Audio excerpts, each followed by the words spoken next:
নারিকেল তেল বা সরিষার তেল দিয়ে কিভাবে মিলন করবেন? কি অবাক হচ্ছেন? অবাক হওয়ারই কথা।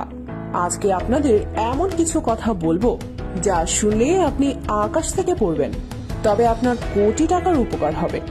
তাই ভিডিওটি না টেনে পুরো ভিডিওটি দেখুন। আপনারা যারা বিবাহিত তারা যখন আপনার সঙ্গীর সাথে মিলন করে থাকেন, অনেকে মিলনের সময় আপনার সঙ্গীকে উত্তেজিত করতে না পারলে তাদের কামরস বাহির হয় না, যার কারণে আপনি যখন আপনার বিশেষ অঙ্গ আপনার স্ত্রীর ভিতরে সঞ্চালন করতে যান তখন অনেক সময় অঙ্গ সঞ্চালনের ক্ষেত্রে অনেক কষ্ট হয়ে থাকে, যার কারণে অনেকে তেল ব্যবহার করে থাকেন। সেটা হতে পারে নারকেল তেল বা সরিষার তেল সহ অন্য যে কোনো তেল, যা একদমই উচিত না। কি মন ভেঙে গেল? মন খারাপ করবেন না, ভিডিওটি দেখতে থাকুন। ভিডিওটিতে সামনের দিকে যে কথাগুলো বলবো তা মনোযোগ সহকারে শুনুন। আপনি যদি মিলনের ক্ষেত্রে তেল ব্যবহার করেন তাহলে অনেক সমস্যার সম্মুখীন হতে পারেন। এখন বলবো সহবাসের সময় কি ব্যবহার করা ভালো। সহবাসের সময় সরষের তেল বা অন্য কোনো তেল ব্যবহার করায় কি ক্ষতি হয় এবং এজন্য ডাক্তারি কোনো ওষুধ আছে কিনা, তাহলে শুনতে থাকুন। প্রথমত, সরিষার তেল ব্যবহার করা যাবে না, এতে ভ্যাজাইনাল ইচিং হবে।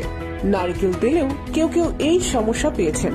তাছাড়া তেল জাতীয় উপাদানগুলো সহবাসের সময় ব্যবহার করলে সেগুলো পরে পরিষ্কার করা নিয়ে অনেক ঝামেলায় পড়তে হয়, যার জন্য ভ্যাজাইনাতে ব্যাকটেরিয়া সহজে পরিষ্কার নাও হতে পারে। এই জন্য পানি ভিত্তিক বা ওয়াটার বেসড লুব্রিকেন্ট পাওয়া যায়, যেগুলো ব্যবহার করা সুবিধাজনক।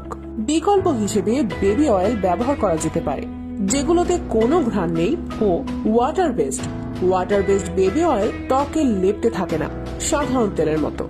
তবে সাধারণভাবে স্ত্রীর সাথে সহবাস করাকালীন পর্যাপ্ত ফোর প্লে বা শৃঙ্গার করলে বার্থলিন গ্রন্থি থেকে কিছু উপাদান নির্গত হয়, যাকে কামরস বলা হয়, যা ভ্যাজাইনাল এরিয়াকে পিচ্ছিল করে থাকে। তাই ভ্যাজাইনাল ড্রাইনেস অসুখ না থাকলে এসব কৃত্রিম উপাদান বর্জন করাই উত্তম।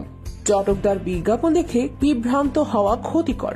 তবে ছেলেদের জন্য বলে রাখি, আপনাদের মধ্যে যারা প্রচুর পরিমাণে হস্তমৈথুন করে থাকেন তাদের গোড়া চিকন, আগা মোটা হয়ে থাকে।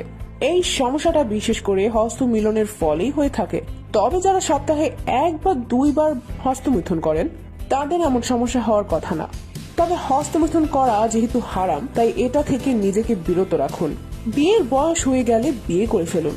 আর যদি আপনার যৌবনের জ্বালা বেশি হয়ে থাকে কিন্তু বিয়ের সামর্থ্য না হয়ে থাকে, তাহলে আপনারা রোজা থাকুন বেশি বেশি। আর না হয় যখন আপনার হস্তমৈথুনের বেশি ইচ্ছে হবে তখন ব্যায়াম করুন, তাতে আপনার শরীর দুর্বল হয়ে যাবে, তা থেকে বিরত থাকতে পারবেন। এখন যাদের লিঙ্গের আগা মোটা, গোড়া চিকন, তাদের জন্য একটা টিপস। বিশেষ করে যারা প্রবাসী তারা এই টিপসটি কাজে লাগাবেন। আপনারা 1 নম্বর সরিষার তেল লিঙ্গে ব্যবহার করতে পারবেন। তবে কিভাবে ব্যবহার করবেন বলছি। আপনারা প্রথমে আপনার অঙ্গটিকে পানি দিয়ে ধুয়ে নিন ভালো করে। তারপর আপনার অঙ্গটাকে একটু উত্তেজিত করুন। তারপর আপনার হাতের তালুতে 10 থেকে 12 ফোঁটা বা পরিমাণ মতো তেল নিন।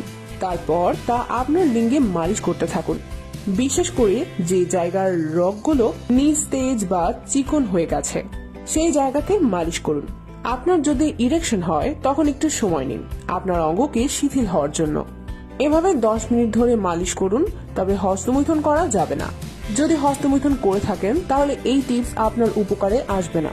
আর হ্যাঁ, মিলনের সময় সরিষার তেল মোটেও ব্যবহার করা যাবে না, তাতে আপনার সঙ্গীর অঙ্গ জ্বলবে, যা অনেক রোগেরও কারণ হতে পারে।